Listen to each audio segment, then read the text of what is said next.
Hello guys, ഇത് ഞങ്ങളുടെ വീട്ടിൻ്റെ മുറ്റത്തുള്ളൊരു മരമാണ്. അതിൻ്റെ പേരെന്താണെന്ന് എനിക്ക് കറക്റ്റായിട്ട് അറിയത്തില്ല. പക്ഷേ ഇതിൽ വരുന്ന എൻ്റെ വീട്ടിൽ ആരും കഴിക്കത്തില്ല, പക്ഷെ ഞാൻ തിന്നും.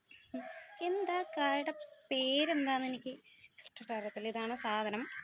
നമ്മളിപ്പം റോഡ് സൈഡിലും ഒക്കെ തണലിന് വേണ്ടിയിട്ട് വെക്കുന്ന ഒരു ടൈപ്പ് മരമാണ്.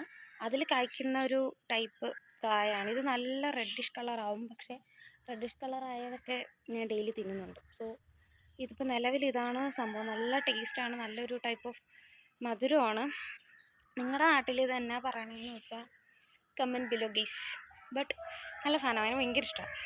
വീട്ടുകാരൊക്കെ പറയും എന്നാന്ന് തോന്നി ഇപ്പോൾ വന്ന് ചാവണേന്ന് അറിയത്തില്ല എന്നാണ് വീട്ടുകാർ പറയുന്നത്. May be I think so. പക്ഷെ കൊള്ളാം, സാധനം കൊള്ളാം. ഇതിപ്പോൾ പഴുത്തത് കാണിച്ചു തരാൻ വേണ്ടിയിട്ടില്ല, എല്ലാം ഞാൻ ഓൾറെഡി തിന്നിട്ട് വെച്ചേക്കുക. ഇതാണ് സംഭവം കഴിച്ചത്. നല്ല റെഡ് കളറാകുമ്പോൾ നല്ല ഭംഗിയാണ് കാണാനും.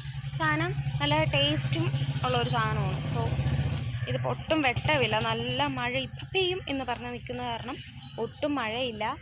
സോ നിങ്ങളുടെ നാട്ടിൽ ഇതെന്താണ് പറയുന്നത്? Comment below guys. Thank you.